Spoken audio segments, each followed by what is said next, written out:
But now we're coming to our first justice session. And that panel is going to be chaired by India Gary Martin, Leadership for Executives. She's an entrepreneur herself. She's the co-chair of WOW USA. She was awarded Entrepreneur of the Year by the National Association of Female Executives in 2019. She's also a profound and very, very fiery activist, but a loving friend. As a white woman, I have learned an enormous amount from India. I'm incredibly grateful. And I think as a white cisgendered woman, one of the things that I'm always saying to everybody is extend your friendship group, be prepared to unlearn what you have learned, be prepared to be humble about what you don't know, and if necessary, shut up. So I'm actually going to move off this session entirely and hand it over to India, who take over this first justice session. Thank you, India. Thank you for having me. I am so excited about this session. There's so much to talk about. You know, I felt the world is heavy and there's a lot happening at the moment.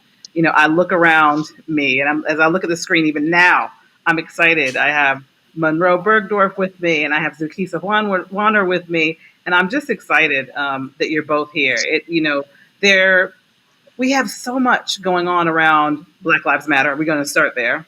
We're going to take a journey around the world and kind of take the macro view. And then I want to drop into your individual locations, but also your individual stories and how racism shows up for us. When you think about what racism is and what it stems from, it's primarily on our continents, it is colonialism and slavery. And so we'll have those conversations, but I just kind of want to give you some numbers to start. And I'm looking off because I have so much to say. I don't want to forget anything, and I have it written a bit as my guide. But for example, not represented here because we couldn't represent the entirety of the world on this panel. In Brazil, in the first 4 months, 606 people were killed by the police, Black people. That's 43% increase from last year. 35% of all killings in Rio in April were by the police against Black people. Since I think in the last decade, 9,000 Black men have been killed in Brazil, and that doesn't include Black women. This gives you something, right? I couldn't find the statistics on Black women, wow. And that's exactly why we're having this conversation because we know that Black women are amongst that group in the first instance, and then But I want to give you actually a reference point around that. Brazil is absolutely acute. And at a similar rate in the United States, it would be 36,000 people a year. We currently have 1,000 Black people a year that are being killed by the police. So exponentially, if it were at the same rate in the United States, it would be 36,000 people a year. And so the U.S. has been the focal point. But this is really about, Black people in our lives around the world. And recognizing that whilst the Black Lives Matter movement started and blew up in the U.S., Black Lives Matter around the world, and that we're all experiencing the same thing. And actually, if you look at places like Brazil, it was slavery. If you look on the continent, it was colonialism. If you look in the UK, most of the Black people who were there came from either slaves, having been a result of slavery or having been a result of colonialism. And so let's kind of get into this thing and start talking about that and what that looks like. And I want to start with you, Munroe, because in the UK, people always think that, until now, I'll say until the last few weeks, it was a commonly held perception that racism wasn't the same or didn't exist in the UK. So why don't you talk about that a little bit from your perspective and what your experience has been? Well, yeah, I think when we say that it was a commonly held perception that racism isn't the same or doesn't exist, it was very much a white perception. I think people of colour, especially Black people in the UK, have known for a very long time. As far back as I can remember, I've felt very much like a guest in this country, even though it's my own country. I think it'd be very hard pushed to find a Black person in the UK that hasn't been told to go back to where they came from, which seems to be a common experience. But in the UK, our racism, and I say our racism because we all have a part to play in it, whether or not you're on the other side of it or whether or not you're the one enforcing it or benefiting from it. But racism in the UK is very insidious. It's not as loud and obnoxious as, say, the racism in the US, um, because our politics are very different, and our histories are very different. The history, we of course have a history of racism, but it's not the same kind of history as, say, America with the Confederacy. So yeah, it's very, very, very different, but at the same time, it's extremely violent and it impacts on us in an equal way. When we talk about racism, we need to recognize that it's not individual acts all the time, it's systemic and institutionalized. It's within our systems, such as the police, within the workplace, within places of education. It's also within our politics, such as especially the conservative parties, which are rooted in upholding wealth and upholding these kind of systems. So yeah, it's very different, but I feel like with this movement, we're now having these conversations and hopefully looking to dismantle them. That's awesome. I will say this, which is really interesting. You mentioned institutional racism and what that looks like, and just to give people some frame for that, you know, people have died and moved on, but the institutions remain and the behaviors have remained. So it's not Mm, just about people. And I always kind of get people to try to think about that, because if we yeah, don't shift what the systemic piece of this, the institutional piece of this, it will continue yeah, to perpetuate. Because a for lot of the people sure. who started it are gone, right? And it still exists in Yeah, very much but the same way, right? exactly. And I don't think that people think about the origins of things. They don't think about, where a lot of our common sayings come from. Our common sayings are like, from words such as like, phrases such as call a spade, is like rooted in racism. Swing low, swing, sweet chariot, a song that's sang at football matches, is about slavery. So I think that people don't necessarily think about where things come from, but also, they don't think about where businesses come from, and they're not aware of where wealth comes from. And the fact that wealth is largely held within white communities, that's left unquestioned. But, so many families, like very wealthy families in the UK, their money comes from slavery. When slavery ended in the UK, the government had to take out a huge loan that was only paid off by the citizens of this country in 2015.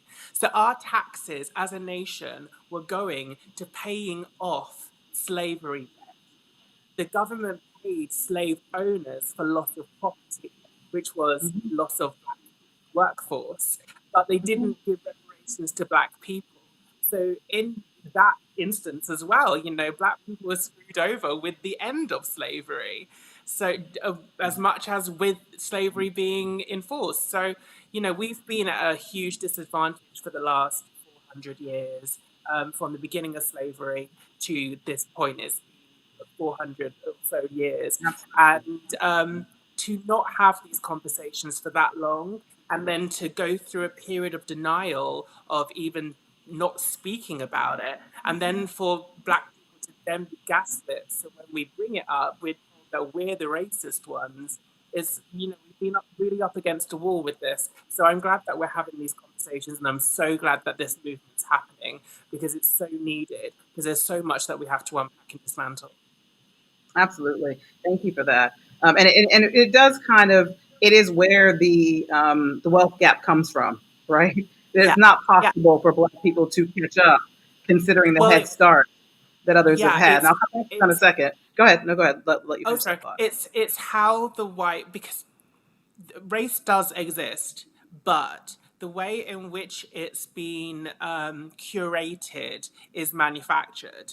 So Absolutely. the fact that we are only now starting to mix and starting to, humans are going to look very different in 50 years. We're all going to be much browner. We're going to kind of, races will still exist, but there'll be a lot more mixed people. But the fact that that hasn't already happened is due to segregation and upholding of separate races.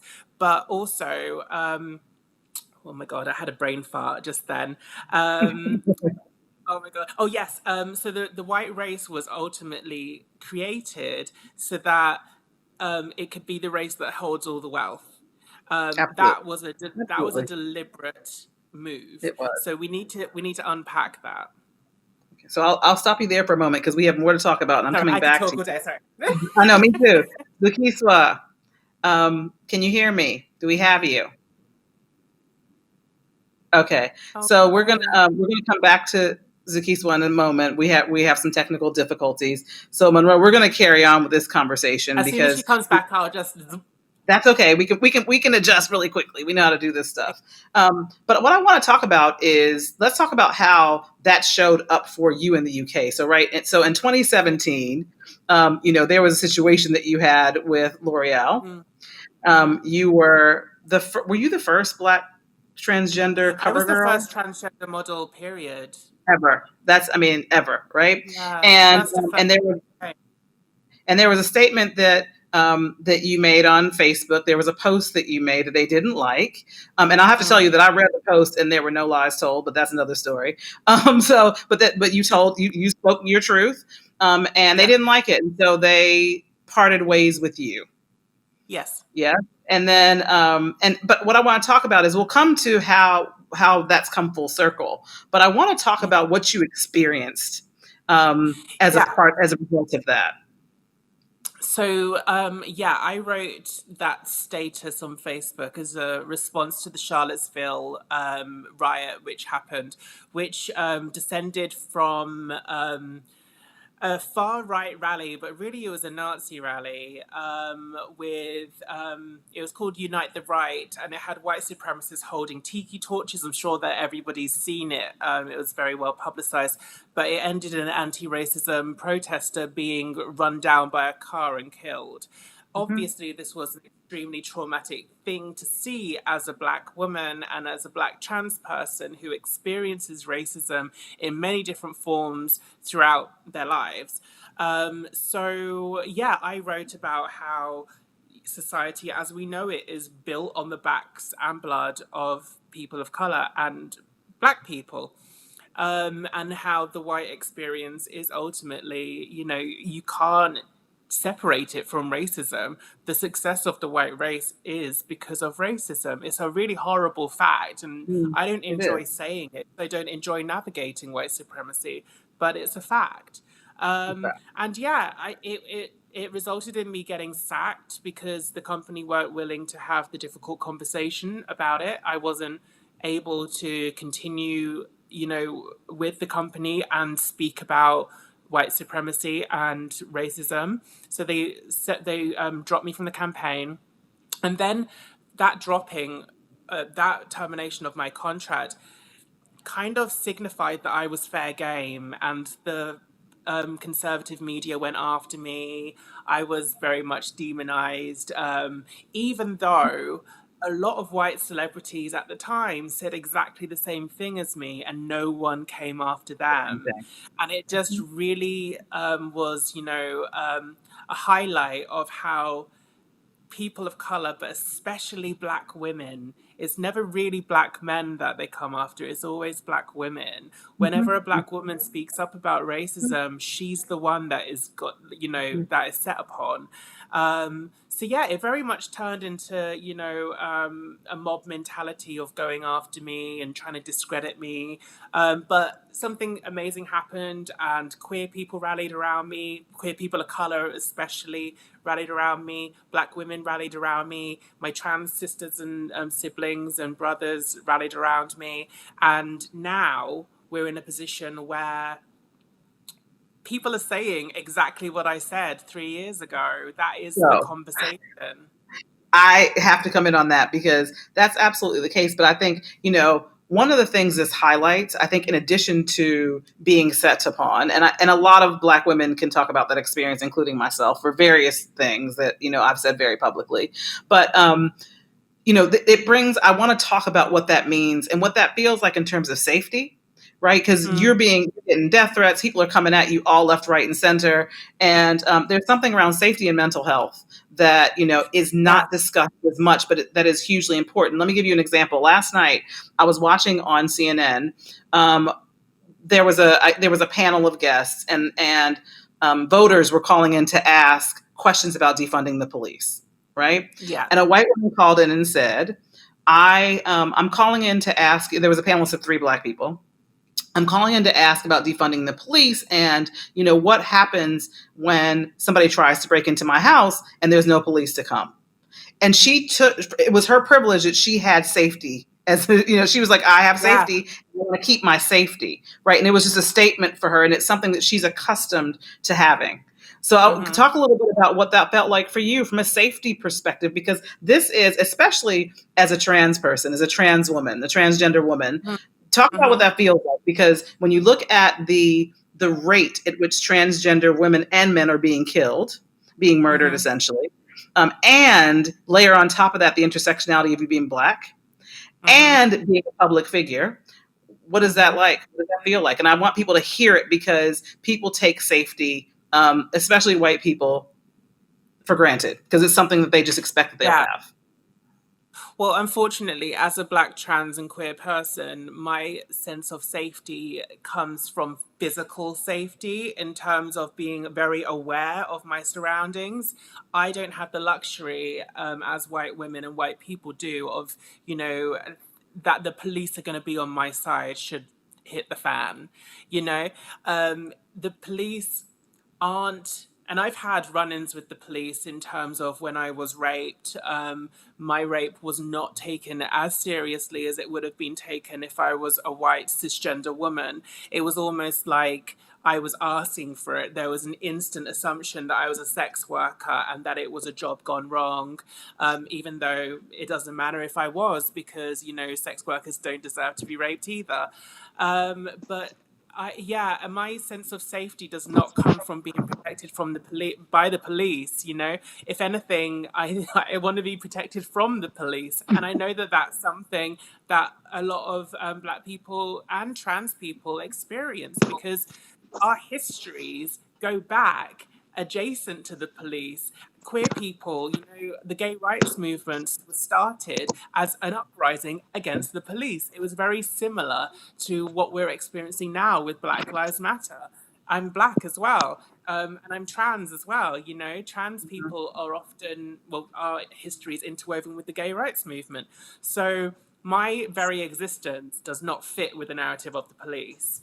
And I think that a lot of white people can't think about what a world, I think a lot of people anyway struggle with thinking about a world without the police. Even if you don't benefit from them, I think a lot of people just can't fathom that.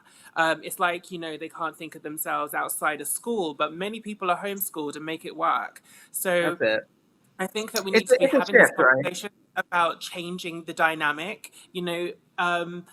The police are the first people to be called in America when there's a mental health emergency. That should not be the case. It should be people specialized to deal with people that are suffering with mental health issues. So I think we need to be having these conversations. And up until this point, we have not had the conversation about defunding the police. So I'm very excited about it, and I think we all stand to benefit from it. 100%. It looks like we have Zukiswa back. Yay! Zukiswa, you're here. I'm so glad to see your face. I'm sorry, I have to turn my data because Wi-Fi is being very iffy. It's okay. You're here now, and that's all that matters. We're happy to have you.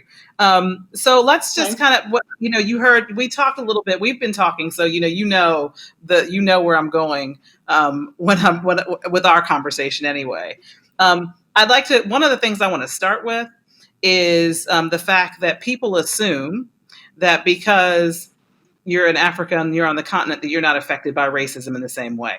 And that is, and it's so far from the truth, given the impact of colonialism on most African countries, and what that's left behind from an institutional perspective, a systemic perspective. So I'd like to just kind of explore with you what that looks like and what that feels like and what you're experiencing. You're in Kenya now, but I know that you're South African, Zimbabwe, and you have a lot of history in Southern and Eastern Africa. So why don't you talk to us a little bit about that? Okay, so one of the things that Kenyans in particular, which is where I stay, love to say that they discovered, racism is not a thing in Kenya. But one of the things that I always like to mention when I'm talking to Kenyans is how one time I went into my bank and went inquiries and this white woman came in, and we're all standing in line, and she went right in front, and I was like number 3 in line, and I said to her, "Ma'am," and she looked at me, and I said, "Are we too dark for you to see?" And she then said, she did that white woman thing. She did the blinking, the Karen thing. She was like, and I was like, no. Are we too dark for you to see? And she's like, "I just wanted to ask a quick question." I'm like, this is inquiries. We all want to ask quick questions, Get in line. And here's the thing. We are so damaged that everybody who was in line with me was like, "Just let her go." And I'm like, no, can she just go to the back of the line? So she goes to the back of the line, and then somebody says to me, the person who's right in front of me says, "You're not Kenyan, are you?" And I said, "What does that matter?" But yeah, consistently we get this, and Kenya went to war in Somalia because Al-Shabaab had kidnapped some white tourists. This was despite the fact that a lot of Black Kenyans, policemen, soldiers, had been killed. Recently, and people get attacked in different ways. In South Africa, during this Corona times and stuff, we've had a lot of people get killed by the police, by the soldiers, for not staying at home or whatever it is. And so you'll see the South African government talking about Black Lives Matter, but they're not saying about how, Black lives also matter in our country, We've just killed our own people. I mean, heck, the president was implicated in the killing of minors in Marikana, So, yeah. Nobody ever talks about, we look at the very overt racism that America is, but we don't question how to, what is happening on this continent. But beyond that also, even the messages, the very idea that our police are talking about, okay, our governments are saying, let's argue about racism at the United Nations. And the United Nations is such a flawed institution, One of the founders of the League of Nations was a South African man who thought, white man who thought Black people were lesser, So how do we get excited about the idea that a nation of 54 countries, 55 if you will, a nation of 55 countries will get into a space where, once in a while, as Kenya is excited now, you get to sit on the Security Council for a year, but you don't really matter. The rules are based on which people won anything in after the Second World War, Yeah. Yeah. So I think so that, you bring some really good points. Our time, I can't believe how quickly our time is going. I think we have crazy. I know we only have about 6.5 minutes left. So I'm going to say a couple of things quickly, and I would like you both to kind of comment on this. I mean, one of the things we haven't spoken a lot about, but which is hugely important, is violence against women, full stop. Right. And transgender women and, women, full stop. And, I was reading a statistic that will blow your mind, right? Pre-COVID, 243 million women worldwide experienced sexual or physical violence in the last 12 months, right? And since COVID, that number has gone up by, X number of percentage, depending on where you are. And, when I think about, for Black women, particularly, in our respective spaces, the anxiety and domestic violence is often it's a power play. We know this for sure, but it's also increases with the abuser experiencing anxiety and stress. Right. So if you think about what people are seeing on TV across the world around what's happening to Black people, Black men are seeing, because we have to talk about that. Right? We have to talk about what it looks like in our own communities too.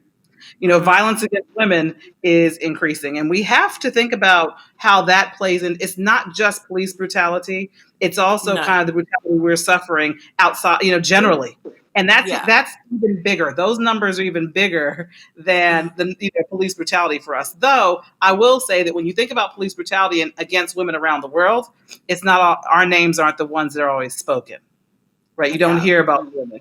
Say Her Name was launched in the U.S. because women were being excluded from those conversations, and women's names weren't mentioned other than the big ones that folks know. So what I just like to ask you both, because we have 4 minutes, what I just like to ask you both, and Munroe, I'll go to you first. What is your experience in the UK, like in your geography, around how violence is showing up and what you're seeing and experiencing in your group and the people that you know, and what you're kind of seeing more generally, excuse me. Well, I mean, I think that Black transgender women are navigating 4 pandemics, unfortunately. We're navigating COVID-19, we're navigating misogyny, we're navigating racism and transphobia. So that's 4 you're 4 times more likely to experience abuse. And yes, unfortunately, we're experiencing violence within our own community as women, but also as trans women. And trans women are being left out. Black trans women, like Black Trans Lives Matter, is, we're having to reinforce the narrative that we are experiencing exponentially much more violence than, say, a cisgender person, and fighting for our Blackness within our own community. So it's very, very frustrating. I don't want to take up any more time. But yeah, I think the intersections of our identities, we need to make sure that we're speaking about that, and that we understand that our differences impact on what violence we'll experience. Absolutely. I mean, Zukiswa, like we were talking earlier about, even, and this is security forces. Can you hear? Yes, we were talking about the 3 women and 3 female activists, women activists in Zimbabwe, who said the security forces kidnapped them, and let's let you talk about that a little bit. I mean, the security forces kidnapped them, and they were violated, they were beaten up, they were hospitalized, and then, as if that were not bad enough, then when they got discharged from hospital, they were arrested, and they allegedly lied about their arrest. I'm like, how does anybody injure themselves so much? That narrative is so problematic. Anyway, they've only they had to be they got like $10,000 each bail just yesterday, but they've been in prison the whole time with their injuries, by the way.